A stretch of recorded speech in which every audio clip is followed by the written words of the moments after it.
Hello ಎಲ್ರಿಗೂ ನಮಸ್ಕಾರ boss. ಎಲ್ರಿ ಇದು ಚೆನ್ನಾಗಿರೋ ಅನ್ಕೊಂಡಿದ್ದೀನಿ. ಏನಪ್ಪ ವಿಷಯ ಅಂತಂತಂದರೆ ಇಂಡಿಯಾ ವರ್ಸಸ್ ಇಂಗ್ಲೆಂಡ್ ಇವತ್ತಿನ ಮ್ಯಾಚ್ ಐತಲ್ಲ ಗುರು. ಫಸ್ಟ್ ಓಡಿ ಏನೋ ಆಯಿತು, ಇಂಡಿಯಾ ವಿನ್ ಆಯಿತು. ಈಗ ಸೆಕೆಂಡ್ ಓಡಿ ಅಂತೂ ಕಂಪಲ್ಸರಿ ಇಂಗ್ಲೆಂಡ್ ವಿನ್ ಆಗಲೇಬೇಕಂತ ಕಾಯ್ತಿದೆ ಅಂತಲೇ ಹೇಳ್ಬೋದು. ಏನಕ್ಕಪ್ಪ ಅಂದರೆ ಅವ್ರು ಗೆದ್ದರೆ ಥರ್ಡ್ ಓಡಿ ಮ್ಯಾಚ್ ಸ್ವಲ್ಪ ಇಂಟ್ರೆಸ್ಟಿಂಗ್ ಆಗಿರುತ್ತೆ. ಇಲ್ಲಪ್ಪ ಅಂತಂದರೆ ಪಕ್ಕ 3-0 ಆಗೋದು ಮ್ಯಾಚ್. ಇವತ್ತಿನ ಮ್ಯಾಚ್ ಏನಾದರೂ ಇಂಡಿಯಾ ಏನಾದರೂ ಗೆಲ್ತಪ್ಪ ಅಂತಂತಂದರೆ ಇದರಲ್ಲಿ ಇಂಡಿಯಾದಲ್ಲಿ ಇಂಗ್ಲೆಂಡ್ ಏನಾದರೂ ಪ್ಲೇಯಿಂಗ್ ಲೆವೆನ್ ನೋಡೋದಾದರೆ ಇಂಗ್ಲೆಂಡ್ ಸೇಮ್ ಪ್ಲೇಯಿಂಗ್ ಲೆವೆನ್ ತರ್ತಾರೆ ಅನ್ಸುತ್ತೆ ಗುರು. ಏನಕ್ಕಂದ್ರೆ ಏನು ಚೇಂಜಸ್ ಆಗಲ್ಲ ಅಂತ ಅಂದ್ಕೊಂಡಿದ್ದೀನಿ ನಾನಂತೂ ಇಂಗ್ಲೆಂಡ್ ಟೀಮಲ್ಲಿ. ಆದರೆ ನಮ್ಮ ಇಂಡಿಯಾ ಟೀಮಲ್ಲಿ ಬಂದುಬಿಟ್ಟು 3 ಚೇಂಜಸ್ ಆಗ್ತವೆ ಅಂತ ಅಂದ್ಕೊಂಡಿದ್ದೀನಿ ಗುರು. ಏನಪ್ಪ ಅಂತಂದರೆ ಅದು ಶ್ರೇಯಸ್ ಅಯ್ಯರ್ನ ಕೂರಿಸ್ತಾರೆ ಅಂತ ಅಂದ್ಕೊಂಡಿದ್ದೀನಿ. ಆದರೆ ಶ್ರೇಯಸ್ ಅಯ್ಯರ್ನ ಕೂರಿಸಲ್ಲ. ಏನಕ್ಕಪ್ಪ ಅಂದರೆ ಅವರೇ ಡೈರೆಕ್ಟ್ ಸ್ಟೇಟ್ಮೆಂಟ್ ಕೊಟ್ಟಿದ್ದರಿಂದ ಮ್ಯಾಚ್ ಆದಮೇಲೆ ಫಸ್ಟ್ ಡೇ ಆದಮೇಲೆ ಅದಕ್ಕೋಸ್ಕರ ಶ್ರೇಯಸ್ ಅಯ್ಯರ್ನ ಕೂರಿಸಲ್ಲ. ಇಲ್ಲಿ ಬಂದುಬಿಟ್ಟು ಯಶಸ್ವಿ ಜೈಸ್ವಾಲ್ ಅವ್ರನ್ನ ಕೂರಿಸ್ತಾರೆ ಅಂತಲೇ ಹೇಳ್ಬೋದು.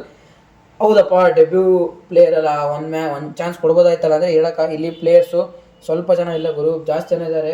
ಒಬ್ಬ ಪ್ಲೇಯರ್ ಒಂದು ಮ್ಯಾಚಲ್ಲಿ ಚೆನ್ನಾಗಿ ಆಡಿಲ್ಲಪ್ಪ ಅಂದರೆ ಇನ್ನೊಬ್ಬ ಪ್ಲೇಯರ್ ಇದ್ದಾನೆ. ಅದಕ್ಕೋಸ್ಕರ ಇಲ್ಲಿ ಯಶಸ್ವಿ ಜೈಸ್ವಾಲ್ ಅವ್ರನ್ನ ಕೂರ್ಸೋಕೆ ನೋಡ್ತಾರೆ. ಕೂರಿಸ್ಬಿಟ್ಟು ವಿರಾಟ್ ಕೊಹ್ಲಿ ಅವ್ರನ್ನ ಯಶಸ್ವಿ ಬದಲು ಬರ್ತಾರೆ ಅಂತಲೇ ಹೇಳ್ಬೋದು. ಆಮೇಲೆ ಇಲ್ಲಿ ಹರ್ಷಿತ್ ರಾಣಾದಲ್ಲಿ ಹರ್ಷದೀಪ್ ಸಿಂಗಪ್ಪ ಅಂತ ನೋಡೋದಾದ್ರೆ ನನಗೆ ಅನ್ಸೋ ಮಟ್ಟಿಗೆ ನಾಳೆ ಚಾಂಪಿಯನ್ಸ್ ಟ್ರೋಫಿಯಲ್ಲಿ ಇರೋದು ಹರ್ಷದೀಪ್ ಸಿಂಗ್ ಅವರು. ಅದಕ್ಕೋಸ್ಕರ ಇಲ್ಲಿ ಹರ್ಷದೀಪ್ ಸಿಂಗ್ ಅವ್ರು ಆಡಿದ್ರೆ ಚೆನ್ನಾಗಿರುತ್ತೆ ಅಂದ್ಕೊಂಡಿದ್ದೀನಿ. ಇಲ್ಲಿ ಸ್ವಲ್ಪ ಎಡವಟ್ ಮಾಡಿದ್ರೆ ಅಂತ ಅನ್ಕೋಬೋದು ಗೌತಮ್ ಗಂಭೀರ್ ಅವರು. ಏನಕ್ಕಪ್ಪ ಅಂತಂತಂದರೆ ಹರ್ಷಿತ್ ರಾಣಾ ಅವ್ರನ್ನ ಫಸ್ಟ್ ಮ್ಯಾಚ್ ಆಡಿಸ್ಬಾರ್ದಾಯ್ತು ಗುರು. ಏನಕ್ಕಪ್ಪ ಅಂದರೆ ಹರ್ಷದೀಪ್ ಸಿಂಗ್ ಅವ್ರು ಏನಾದರೂ ಆಡಿ ಏನಾದರೂ ಚೆನ್ನಾಗಿ ಪರ್ಫಾರ್ಮೆನ್ಸ್ ಇಲ್ಲೇ ಇದ್ದರೆ ಹರ್ಷಿತ್ ರಾಣಾ ಹಾಕ್ಕೋಬೋದಾಯ್ತು. ಇಲ್ಲಿ ನೋಡಿದರೆ ಹರ್ಷಿತ್ ರಾಣಾ ಅವರು ಮಸ್ತಾಗೆ ಪರ್ಫಾರ್ಮೆನ್ಸ್ ಕೊಟ್ಟಿರೋದ್ರಿಂದ ಇಲ್ಲಿ ಹರ್ಷಿತ್ ರಾಣಾ ಏನಾದರೂ ಹೊರಗಡೆ ಇಟ್ಟರೆ ಜನ ಬೈತಾರೆ. ಇಲ್ಲಿ ಹರ್ಷದೀಪ್ ಸಿಂಗ್ ಅವ್ರನ್ನ ಹೊರಗಡೆ ಪ್ಲೇಯಿಂಗ್ ಲೈನಲ್ಲಿ ತರಲಿದ್ರು ಜನ ಬೈತಾರೆ. ಇಲ್ಲಿ ಮೊಹಮ್ಮದ್ ಶಮೀರ್ ಅವ್ರನ್ನ ಕೂರ್ಸೋದಾಗಲ್ಲ. ಏನಕ್ಕಪ್ಪ ಅಂತಂತಂದ್ರೆ ಈಗ ಅವರು ಪ್ಲೇಯಿಂಗ್ ಲೆವೆನಲ್ಲಿ ಇದ್ದಾರೆ ಗುರು. ಚಾಂಪಿಯನ್ಸ್ ಟ್ರೋಫಿಗೆ ಅವರು ಇರಬೇಕಾಗಿದೆ. ಅದಕ್ಕೋಸ್ಕರ ಇಲ್ಲಿ ಯಾರನ್ನ ಕೂರಿಸ್ಬೇಕು ಯಾರನ್ನ ಬಿಡಬೇಕಂತ ಗೊತ್ತಾಗ್ತಿಲ್ಲ. ಹರ್ಷಿತ್ ರಾಣಾ ಇಲ್ಲ ಹರ್ಷದೀಪ್ ಸಿಂಗ್ ಅಂತ ಇಬ್ಬರಲ್ಲಿ ಯಾರೋ ಒಬ್ರು ಇರ್ತಾರೆ ನಾಳೆ ಇವತ್ತು ಪ್ಲೇಯಿಂಗ್ ಲೆವೆನಲ್ಲಿ ಅಂತಲೇ ಹೇಳ್ಬೋದು. ಆಮೇಲೆ ನೆಕ್ಸ್ಟ್ ಬರೋದಾದರೆ ಇಲ್ಲಿ ಕುಲ್ದೀಪ್ ಯಾದವ್ ಇಲ್ಲ ವರುಣ್ ಚಕ್ರವರ್ತಿ, ಇಲ್ಲಿ ಇಬ್ಬರೂ ಪ್ಲೇಯಿಂಗ್ ಲೆವೆನಲ್ಲಿ ಇರೋಂಥವ್ರೆ. ಆದ್ರೂ ಇಲ್ಲಿ ವರುಣ್ ಚಕ್ರವರ್ತಿಗೆ ನನಗೆ ಅನ್ಸೋ ಮಟ್ಟಿಗೆ ನಾಳೆ ವರುಣ್ ಚಕ್ರವರ್ತಿ ಅವರಿಗೆ ಒಂದು ಸ್ವಲ್ಪ ಚಾನ್ಸಸ್ ಇರುತ್ತೆ ಅಂದ್ಕೊಂಡಿದ್ದೀನಿ ಗುರು. ಏನಕ್ಕಪ್ಪ ಅಂತಂದರೆ ಮೊನ್ನೆ T20 ಸೀರೀಸ್ ಮಸ್ತಾಗೆ ಪರ್ಫಾರ್ಮೆನ್ಸ್ ಕೊಟ್ಟಿರೋದ್ರಿಂದ ಕುಲ್ದೀಪ್ ಯಾದವ್ ಅವರಿಂದ ಏನು ಪರ್ಫಾರ್ಮೆನ್ಸ್ ಇಲ್ಲ ಅಂತಲೇ ಹೇಳ್ಬೋದು. ಫಸ್ಟ್ ಓಡಿಯಲ್ಲಿ ಒಂದು ವಿಕೆಟ್ ಬಂದಿದೆ, ಲಾಸ್ಟಲ್ಲಿ ಬಂತು. ಆದರೂ ಏನು ಮಾಡೋಕ್ಕಾಗಲ್ಲ. ಲಾಸ್ಟ್ ವಿಕೆಟ್ ಬಂತು ಅಂತೇನು ಅದೇನಂತಲ್ಲ, ಒಂದೊಂದು ಸಾರಿ ಆತಿರ್ತ ಒಂದೊಂದು ಸಾರಿ ವಿಕೆಟ್ ಬರ್ತಿರಲ್ಲ, ಏನು ಮಾಡೋಕ್ಕಾಗಲ್ಲ. ಆದರೂ ಇಲ್ಲಿ ವರುಣ್ ಚಕ್ರವರ್ತಿ ಅವರಿಗೆ ಒಂದು ಚಾನ್ಸ್ ಕೊಡಬೇಕಂತ ನಮ್ಮಿಂದ ಗುರು ಅಷ್ಟೇ.